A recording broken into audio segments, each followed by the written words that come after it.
Alkisah, di sebuah desa yang damai di tepian hutan lebat di wilayah Jawa Tengah, hiduplah seorang wanita tua sebatang kara.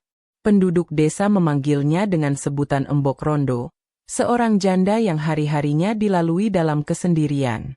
Gubuknya yang sederhana berdiri kokoh, menjadi saksi bisu atas kerinduannya yang mendalam akan suara tawa seorang anak. Setiap pagi hingga petang, ia mengurus kebun kecilnya, namun hatinya selalu terasa hampa. Kekosongan ini menjadi bebannya yang terberat, melebihi usianya yang kian senja. Setiap malam, di keheningan yang pekat, Embok Rondo tak henti-hentinya memanjatkan doa kepada Sang Maha Pencipta. Ia memohon dengan segenap jiwa agar dikaruniai seorang anak yang dapat mengisi hari-harinya, menjadi teman di kala suka dan duka. Air matanya kerap membasahi tikar pandan tempatnya bersujud, sebuah bukti ketulusan hati dan harapan yang tak pernah padam. Ia percaya bahwa Allah Maha mendengar dan tak ada doa tulus yang akan disia-siakan. Ia hanya perlu bersabar dan terus berharap.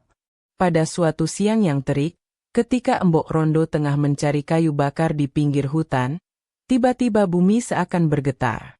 Dari balik pepohonan raksasa, muncul sesosok makhluk yang luar biasa besar dan mengerikan. Kulitnya berwarna hijau legam, matanya merah menyala laksana bara api, dan taringnya yang runcing mencuat dari mulutnya yang lebar. Makhluk itu adalah Buto Ijo, raksasa penguasa hutan yang ditakuti oleh seluruh penduduk. Dengan suara menggelegar, ia bertanya apa yang diinginkan oleh Embok Rondo. Dengan tubuh gemetar namun didasari oleh keinginan yang begitu kuat, Embok Rondo menceritakan isi hatinya. Ia mengungkapkan kerinduannya untuk memiliki seorang anak.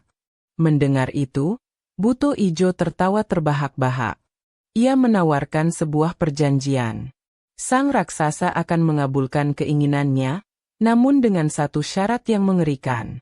Apabila anak itu telah dewasa, tepat pada usianya yang ke-17 tahun, Embok Rondo harus menyerahkannya kembali kepada Buto Ijo untuk menjadi santapannya. Didorong oleh keputusasaan dan kerinduan yang membuncah, Embok Rondo menyanggupi perjanjian tersebut tanpa berpikir panjang. Baginya, kebahagiaan memiliki anak walau hanya sesaat jauh lebih berharga daripada kesunyian abadi yang menyiksanya. Buto Ijo kemudian memberinya sebiji mentimun yang ukurannya tak lazim. Ia memerintahkan Embok Rondo untuk menanamnya, dan dari sanalah keinginannya akan terwujud. Setelah memberikan biji itu, Buto Ijo menghilang kembali ke dalam lebatnya hutan, meninggalkan Embok Rondo dengan secercah harapan yang bercampur dengan ketakutan yang luar biasa. Dengan penuh harapan, Embok Rondo segera kembali ke gubuknya. Ia menyiapkan sepetak tanah terbaik di kebun belakang rumahnya, tempat sinar mentari pagi dapat menyentuhnya dengan hangat. Dengan kedua tangannya, ia menanam biji mentimun raksasa itu seraya memanjatkan doa agar Allah memberikan ridho atas usahanya. Setiap hari, ia merawat tanaman itu dengan penuh kasih sayang. Ia menyiraminya dengan air jernih dari sumur, membersihkan gulma yang tumbuh di sekitarnya, dan mengajaknya berbicara seolah-olah ia adalah calon anaknya. Keajaiban pun terjadi. Hanya dalam beberapa hari, tunas mentimun itu tumbuh dengan sangat subur dan cepat, jauh melampaui pertumbuhan tanaman biasa. Batangnya menjalar dengan kuat, daunnya hijau rimbun, dan tak lama kemudian, muncul sebunga kuning yang mekar dengan indahnya. Dari bunga tersebut, tumbuhlah sebuah buah mentimun yang ukurannya terus membesar dari hari ke hari. Warnanya pun tidak seperti mentimun pada umumnya. Buah itu berkilau keemasan, memantulkan cahaya matahari seperti bongkahan emas murni. Setelah beberapa pekan, buah mentimun emas itu telah mencapai ukuran yang luar biasa besar, bahkan lebih besar dari buah labu sekalipun. Embok Rondo tahu bahwa waktunya telah tiba. Dengan hati-hati dan penuh tenaga, ia memetik buah mentimun raksasa itu dan membawanya masuk ke dalam gubuk. Aroma wangi yang semerbak memenuhi seluruh ruangan. Jantungnya berdebar kencang, antara cemas dan gembira, menantikan apa yang akan ia temukan di dalamnya. Ia yakin inilah jawaban atas segala doanya selama ini. Dengan menggunakan sebilah pisau, Embok Rondo membelah buah mentimun emas itu secara perlahan. Begitu buah itu terbelah menjadi dua, matanya terbelalak karena takjub. Di dalam rongga buah itu, terbaring sesosok bayi perempuan yang sangat cantik jelita. Kulitnya bersih dan bercahaya, rambutnya hitam legam, dan matanya berbinar indah. Tangisnya yang mungil terdengar begitu merdu, mengisi kekosongan gubuk dan hati Embok Rondo seketika. Kebahagiaan yang tak terkira meledak di dalam dadanya. Atas dasar asal-usulnya yang ajaib, Embok Rondo memberikan nama yang indah untuk bayi perempuan itu. Ia menamainya Timun Mas. Nama ini berasal dari dua kata, yaitu timun yang berarti buah mentimun, dan mas yang berarti emas. Nama Timun Mas bermakna mentimun emas, sebuah pengingat abadi bahwa ia adalah anugerah terindah yang lahir dari buah mentimun berwarna keemasan. Sejak saat itu, hari-hari Embok Rondo tak pernah lagi sepi. Ia membesarkan Timun Mas dengan segenap cinta dan kasih sayangnya. Waktu berlalu begitu cepat, bagai anak panah yang lepas dari busurnya. Tahun demi tahun berganti, Timun Mas tumbuh menjadi seorang gadis yang tidak hanya cantik parasnya, tetapi juga luhur budi pekertinya. Ia adalah gadis yang rajin, patuh, dan sangat menyayangi ibu angkatnya. Kehadirannya laksana pelita yang menerangi kehidupan Embok Rondo yang sebelumnya gelap gulita. Setiap hari mereka lalui bersama, bercocok tanam di kebun, memasak di dapur, dan berbagi cerita hingga larut malam. Ikatan batin antara ibu dan anak itu terjalin begitu kuat. Embok Rondo mencurahkan seluruh hidupnya untuk Timun Mas, memastikan putrinya mendapatkan yang terbaik. Ia mengajarkan berbagai macam keterampilan, dari mulai memasak, menenun, hingga membatik. Sebaliknya, Timun Mas adalah anak yang berbakti. Ia selalu membantu pekerjaan ibunya tanpa pernah mengeluh, dan senyumnya yang tulus menjadi sumber kekuatan bagi Embok Rondo di usia senjanya. Mereka adalah gambaran keluarga kecil yang sempurna dan penuh kebahagiaan. Namun, di balik senyum dan tawa, ada sebuah awan kelabu yang selalu membayangi pikiran Embok Rondo. Semakin Timun Mas beranjak dewasa, semakin besar pula rasa cemas yang menghantui hatinya. Perjanjian terkutuk dengan buto ijo bertahun-tahun silam terasa semakin nyata. Bayangan raksasa hijau itu kerap datang dalam mimpinya, menagih janji yang pernah ia ucapkan dalam keputusasaan. Ia tahu, kebahagiaan ini hanyalah pinjaman yang suatu saat harus ia kembalikan dengan harga yang sangat mahal. Timun Mas, sebagai anak yang peka, dapat merasakan kegelisahan yang disembunyikan ibunya. Ia seringkali mendapati ibunya termenung dengan tatapan kosong, atau terbangun di tengah malam dengan napas terengah-engah. Setiap kali ia bertanya apa yang mengganggu pikiran sang ibu, Embok Rondo hanya tersenyum getir dan berkata bahwa ia hanya kelelahan. Ia tidak sanggup, sungguh tidak sanggup, untuk menceritakan kebenaran yang mengerikan itu kepada putri yang sangat ia cintai. Hari demi hari, Timun Mas tumbuh semakin dekat dengan usianya yang ke-17 tahun. Tanggal ulang tahunnya yang seharusnya menjadi hari perayaan, justru terasa seperti hitungan mundur menuju hari kiamat bagi Embok Rondo. Rasa cinta yang begitu besar kepada putrinya kini bercampur dengan rasa takut kehilangan yang amat sangat. Ia berada di persimpangan jalan yang paling sulit dalam hidupnya, antara menepati janji pada sang raksasa atau melindungi buah hatinya dengan taruhan nyawanya sendiri. Tepat semalam sebelum hari ulang tahun Timun Mas yang ke-17, Embok Rondo dihampiri sebuah mimpi yang teramat buruk. Dalam mimpinya, buto ijo datang dengan tawa menggelegar yang meruntuhkan seisi gubuk. Sang raksasa mengingatkannya akan janji mereka, menyuruhnya untuk segera menyiapkan Timun Mas sebagai hidangan istimewa. Wajah bengis dan taring tajam raksasa itu terlihat begitu nyata, seolah-olah ia benar-benar berada di samping tempat tidurnya. Embok Rondo terbangun dengan teriakan ketakutan, sekujur tubuhnya basah oleh keringat dingin. Jantungnya berdegup kencang, dan napasnya tersengal-sengal. Mimpi itu terasa seperti pertanda yang tidak bisa diabaikan lagi. Ia sadar bahwa ia tidak bisa terus menyembunyikan kebenaran ini. Waktunya telah habis. Dengan air mata yang berlinang, ia memandang wajah Timun Mas yang tertidur lelap, wajah damai yang sebentar lagi akan diancam oleh bahaya yang mematikan. Ia harus melakukan sesuatu.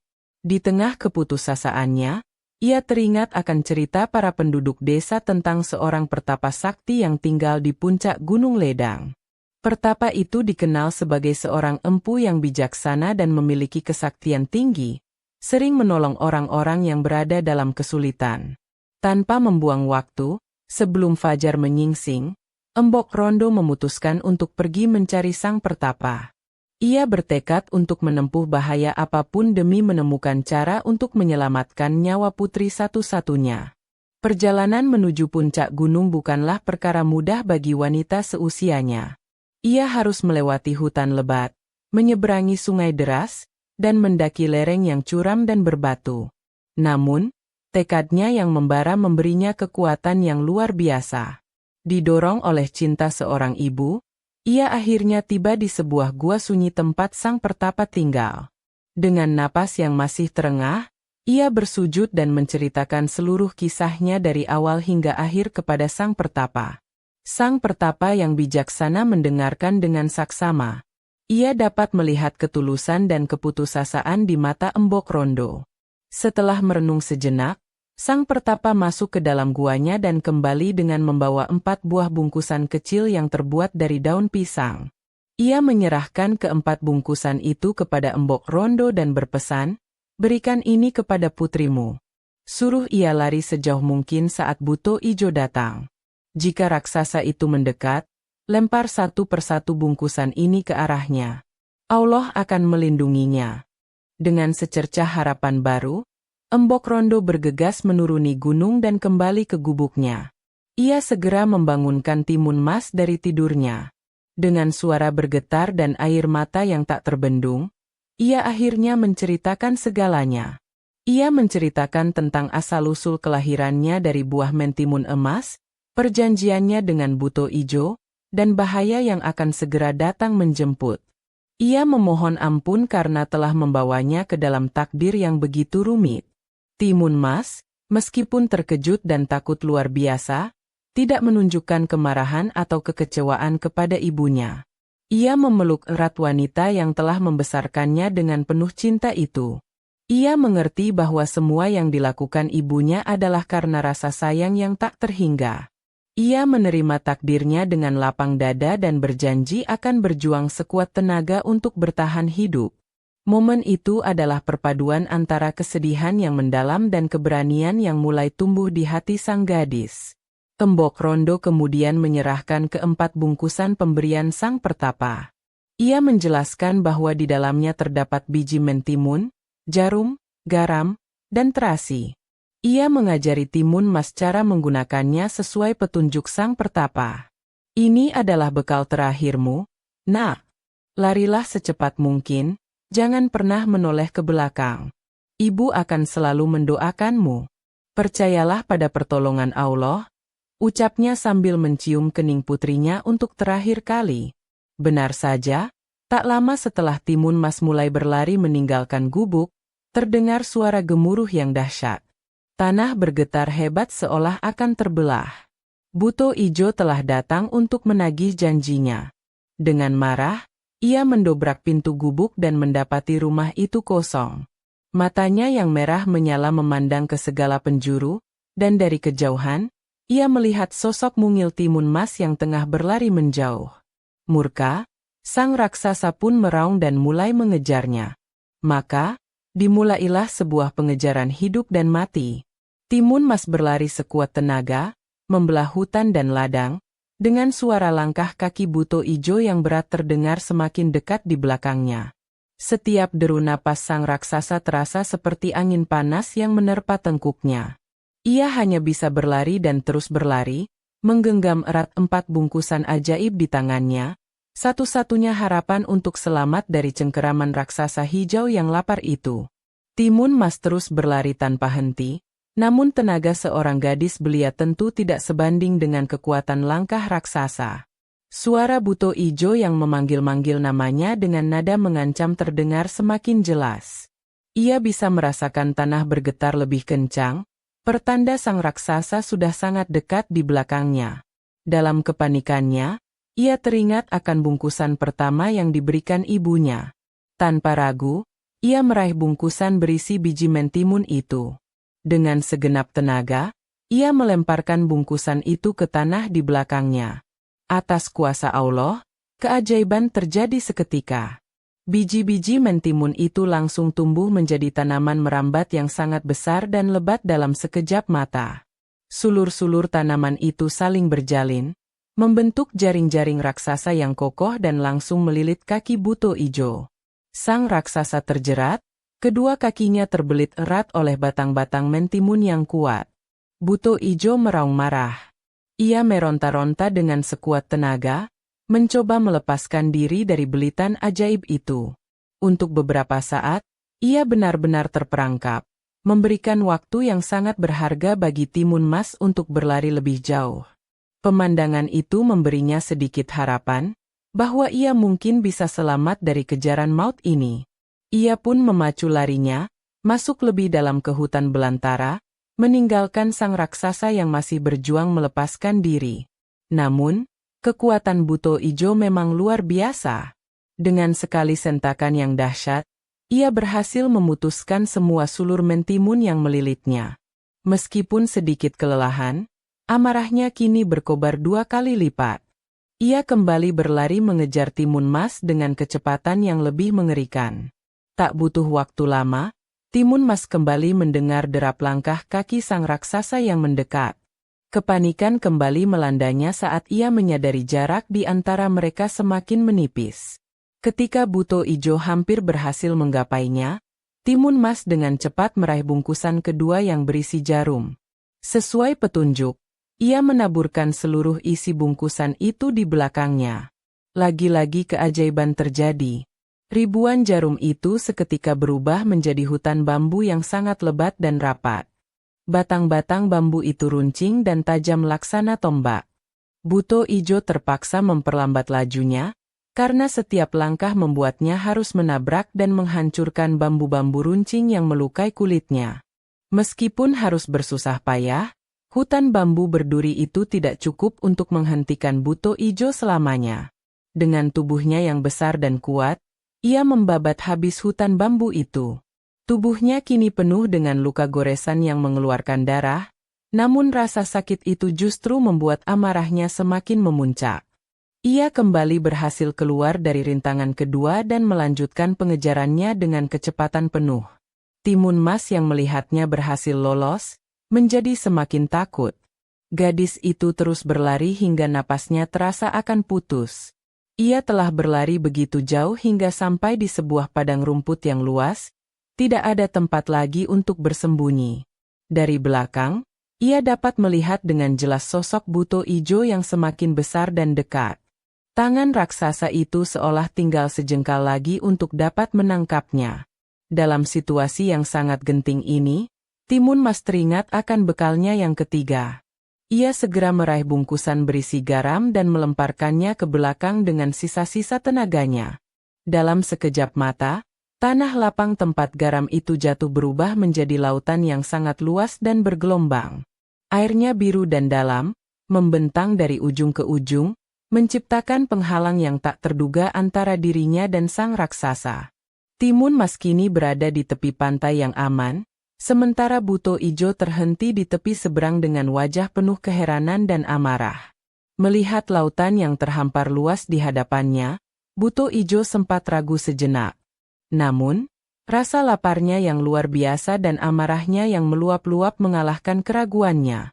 Ia adalah raksasa sakti, dan ia tidak akan menyerah hanya karena sebuah lautan. Dengan raungan yang membelah angkasa, ia menceburkan dirinya ke dalam air dan mulai berenang dengan sekuat tenaga untuk menyeberangi lautan ajaib itu. Perjuangan Buto Ijo menyeberangi lautan itu sangat menguras tenaganya. Gelombang yang besar dan air garam yang perih mengenai luka-lukanya membuatnya sangat menderita. Namun, ia terus berenang tanpa henti. Timun Mas yang melihat kegigihan sang raksasa hanya bisa berdoa. Ia melanjutkan larinya menyusuri tepi pantai, berharap sang raksasa akan tenggelam kelelahan.